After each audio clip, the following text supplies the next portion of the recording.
Liam's life was finally on track.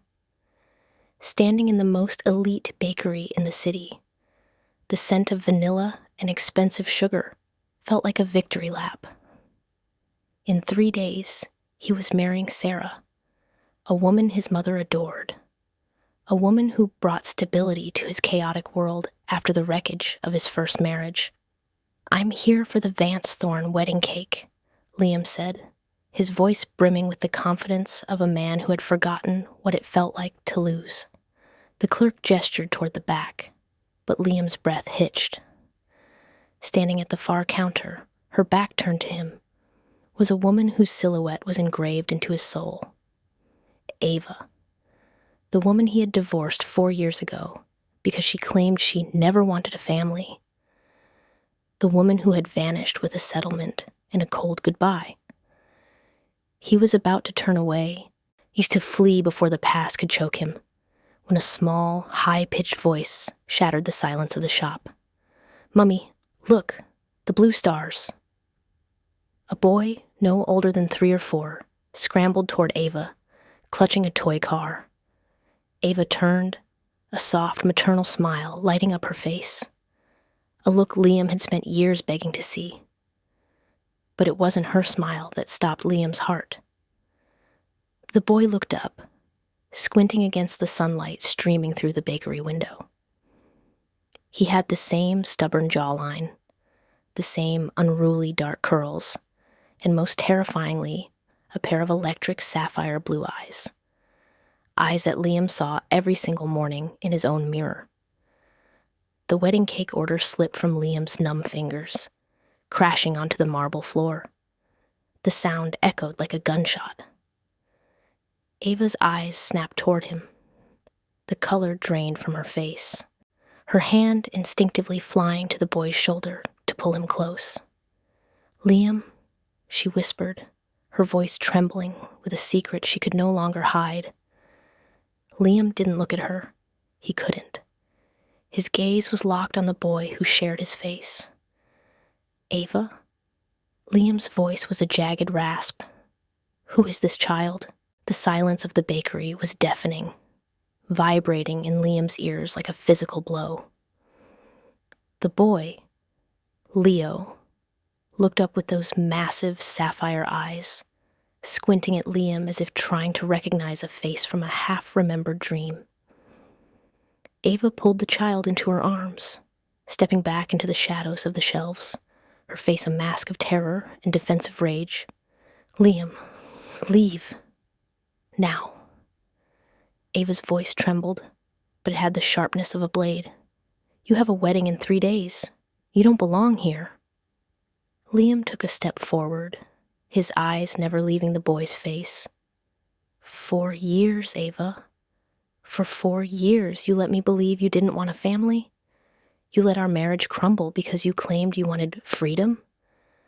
And today, I find a child who is the literal mirror of my soul standing next to you." Ava opened her mouth to speak, but the bakery door chimed again. This time, it was Liam's fiancée, Sarah. She walked in with a practiced elegance, her eyes sweeping over Ava and the child. A smile touched her lips, a smile that, for the first time, felt like venom to Liam. "Oh, Liam, there you are. Is the cake finalized?" Sarah reached out, her hand sliding possessively into Liam's arm, trying to pull him away. "Come on. Your mother is waiting for us at the estate." Liam returned to his family's sprawling estate, but his mind remained in that bakery. He found his mother Beatrice in the rose garden, supervising the wedding decorations. Beatrice was a woman of iron and silk, a matriarch who valued family legacy above human emotion. "Mother," Liam said quietly, his tone so cold that Beatrice actually paused. "Why did Ava really leave me 4 years ago? And what was the real reason for the divorce?" Beatrice sighed, adjusting her pearls with a bored flick of her wrist. "Liam, that girl was beneath you. She was a commoner looking for a payout. I gave her what she wanted, and she left. Now focus on Sarah. She is of our world. But Liam was no longer the obedient son. He bypassed his mother and went straight to his father's old study, breaking the seal on a safe that hadn't been touched in years. Hidden behind stacks of legal documents, he found it. A letter from Ava, addressed to him, dated the week of their divorce. A letter he had never received. Liam, I'm pregnant. I don't want to leave you, but your mother told me that if I stayed, she would dismantle your career and ruin my family's reputation. She said she would never allow a common girl to carry the Thorn heir. I'm taking our child away to protect him from this poison. The world tilted on its axis. Liam's divorce hadn't been a choice. It had been a calculated execution by his own mother. He hadn't been abandoned. His wife had been hunted out of his life. Determined to find the truth, Liam tracked Ava to a modest apartment on the edge of the city. He caught her at the gate, blocking her path. I found the letter, Ava. My mother's threats. I never knew. But why didn't you come to me? Leo is my son. Ava's eyes filled with hot, bitter tears. What would have happened, Liam? You were always under her thumb. I raised Leo alone to keep him safe from your family's hatred. But now, she broke off, a sob escaping her throat. But what, Ava? Tell me. Liam gripped her shoulders, his voice desperate. Leo is sick, Liam, she whispered. He has an aggressive form of leukemia. He needs a bone marrow transplant. I've searched every registry, but there is no match. The doctor said only his biological father has a chance of being a perfect donor. I came to that bakery to find the courage to ask you for help before the wedding, but seeing you with Sarah, I lost my nerve.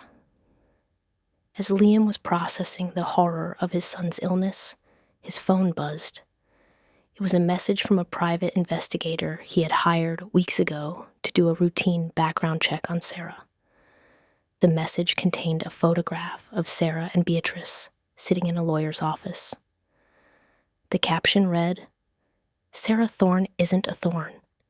She is Ava's estranged stepsister, planted by your mother to ensure your entire estate remains under Beatrice's control, and they are waiting for the wedding to finalize the legal transfer of your trust." Liam realized he was caught in a web where his mother and his bride-to-be were essentially waiting for his son to die, so the last obstacle to the Thorn fortune would be gone.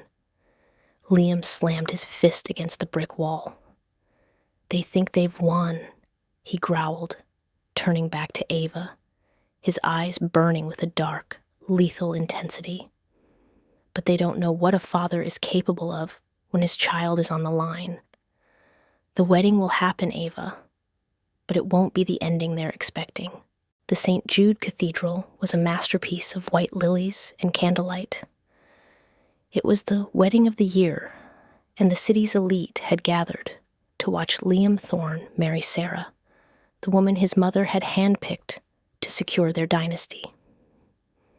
Beatrice sat in the front row, her face a mask of triumphant satisfaction. She had won.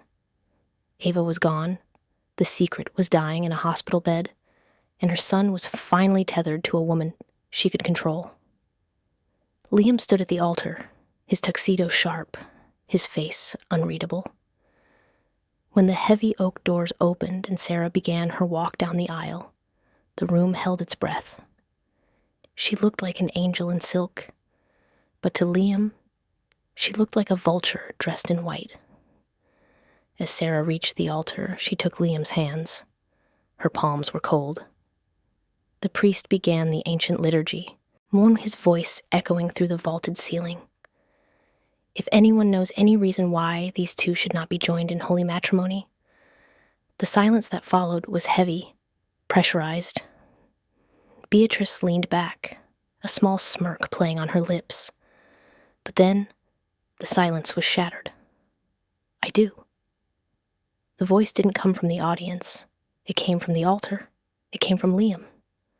The guests gasped. Sarah's smile froze, then crumbled. Liam, what are you doing? It's the nerves, darling. It's not nerves, Sarah. It's a reckoning, Liam said, his voice amplified by the microphone on his lapel, broadcasting to every corner of the cathedral. He pulled his hands away from hers as if she were made of ash. Liam reached into his jacket and pulled out a stack of high-resolution photographs. He didn't hand them to Sarah. He tossed them into the air like confetti, and they fluttered down into the laps of the front-row guests. Images of Sarah meeting with Beatrice's lawyers. Bank statements showing the transfer of Thorn Trust funds to an offshore account in Sarah's real name, Sarah Vance, Ava's estranged, vengeful stepsister. My mother told me she chose you because you were one of us, Liam growled, looking directly at Beatrice, whose face had turned a sickly shade of gray. But she chose you because you were the only one willing to help her kill my son's future. Liam, stop this, Beatrice hissed, standing up. You're making a scene. Think of the reputation. I'm done thinking about your reputation, Mother. I'm thinking about the 4 years of my life you stole. I'm thinking about the woman you hunted out of the city. You're when I'm thinking about the boy in room 4, O2 of the Children's Hospital, who is fighting for his life while you're here sipping champagne. Liam turned back to Sarah, who was trembling, her veil snagged on the altar rail. You aren't a Thorn, Sarah, and after today, you aren't even a Vance. My lawyers filed the annulment and the fraud charges 10 minutes ago. Guards. 2 security men, loyal only to Liam, stepped forward and escorted a screaming Sarah out of the cathedral. The wedding of the year had become a public execution. Liam didn't wait for the shock to settle. He ripped off his tuxedo jacket and his tie, throwing them onto the marble floor. He looked at his mother one last time. If my son dies because of the time you wasted, Mother, I won't just leave this family. I will dismantle everything you've ever built, every brick. He had every cent. He ran. He didn't take the limo. He jumped into his black SUV and tore through the city streets, sirens wailing in the distance. His phone was vibrating in his pocket. It was Ava. Liam, where are you? Her voice was frantic, drowned out by the sound of hospital monitors. Leo's vitals are dropping. The doctors, they say we can't wait for the surgery anymore. If we don't start the harvest now, I'm 5 minutes away, Ava. Tell them to prep the OR. I'm coming for him. Liam skidded into the hospital parking lot, leaving his car idling at the curb. He sprinted through the sterilized hallways, his heart hammering against his ribs like a caged bird. He burst into the pediatric oncology wing and saw Ava sitting on a plastic chair, her head in her hands. She looked up, her face tear-streaked and exhausted. You came, she whispered. The wedding is gone, Ava. It was a lie. You and Leo, this is the only truth I have left. The head surgeon, Dr. Aris, stepped out of the intensive care unit. Mr. Thorne, we need to move. The preliminary tests show you are a 9 out of 10 match. Extraordinary, but we have a complication. Liam's blood ran cold. What complication? The lab results just came back for the second donor profile we were cross-referencing, the doctor said, looking confused. We found a secondary match in the system. Someone who has been secretly paying for Leo's treatment for the last 6 months. Someone who listed themselves as a relative. Ava looked up, stunned. I've been paying for it with my savings. I don't know any other relative. The doctor handed Liam a tablet, and on the screen was the name of the anonymous donor. It was Arthur Thorne, Liam's father. The man Beatrice claimed had died of a heart attack years ago. Liam stared at the screen, the room spinning.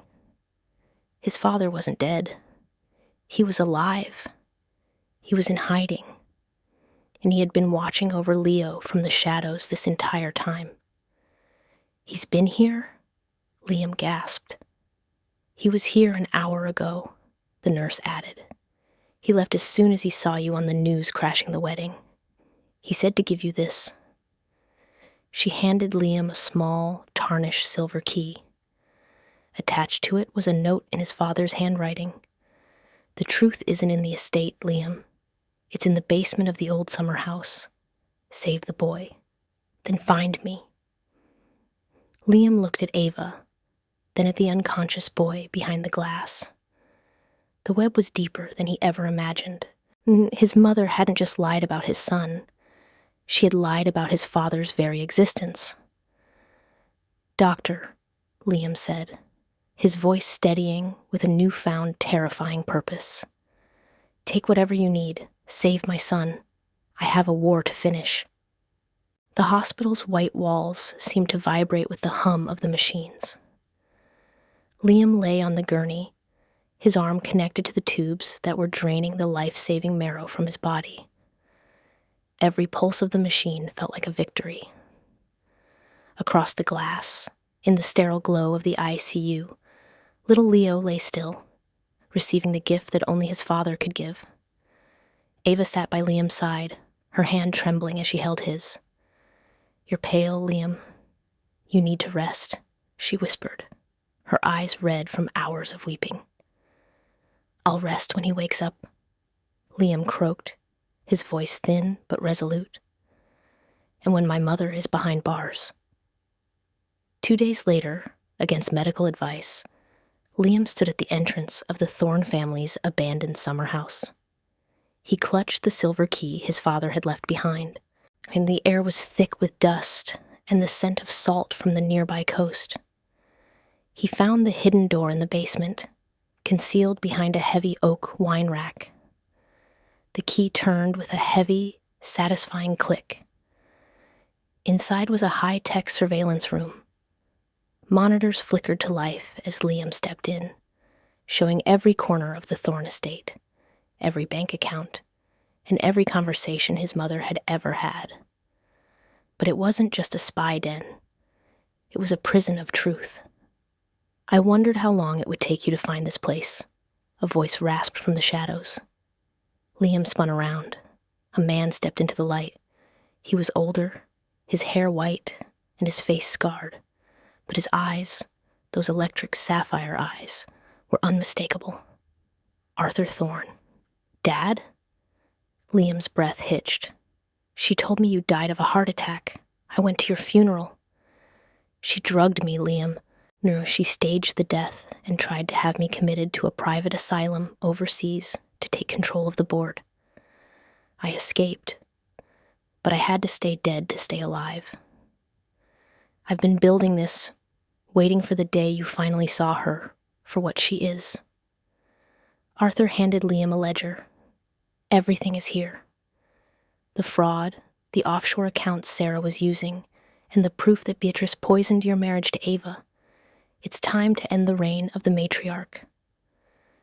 Liam returned to the main estate that night. The house was dark, the wedding flowers rotting in the foyer. Beatrice sat in the grand library, a glass of scotch in her hand, staring into the fireplace. "You've ruined us, Liam," she said, without turning around. "The scandal?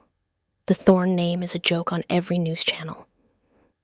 "The Thorne name isn't a joke, Mother. You are," Liam said, near tossing the ledger onto the table. "Dad says hello." Beatrice froze. The glass slipped from her hand, shattering on the hearth. "Arthur? That's impossible. He's alive. And he's spent the last 4 years documenting every crime you've committed. The police are at the gates, Mother. And Sarah? She's already talking to the DA to save her own skin. She told them everything about the step-sister plot." Beatrice looked at her son, her face contorting into a mask of pure, ugly desperation. "I did it for you.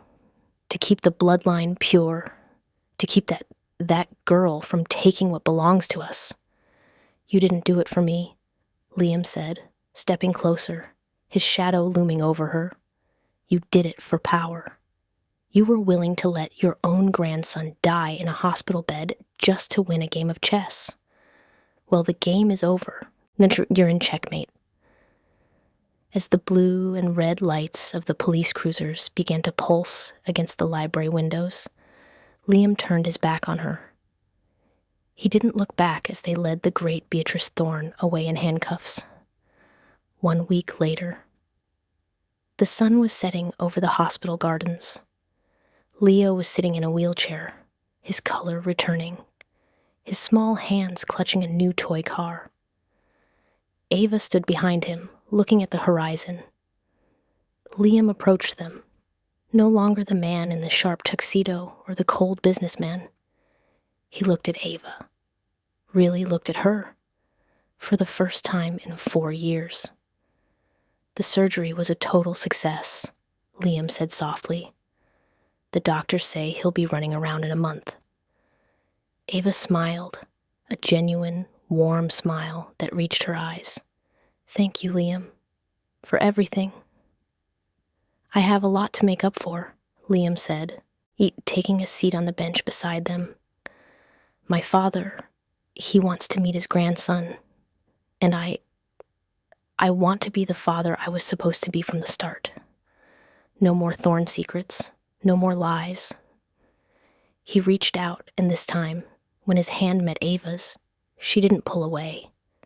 She interlaced her fingers with his. One day at a time? She asked. One day at a time, Liam agreed, watching his son laugh as he zoomed the toy car over the grass.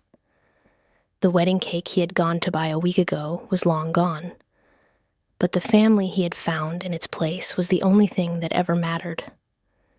Some secrets are meant to stay buried, but the bond between a father and his son is a force that even the darkest lies cannot break. Liam Thorne lost a wedding, but he gained his soul. Don't forget to like, subscribe, and hit that bell icon so you never miss a chapter of our dark romance anthology. Question of the day. Do you think Liam should ever forgive his mother, or did she get exactly what she deserved? Let us know in the comments. Thanks for watching, or is Beatrice really finished? Or is she planning her revenge from behind bars?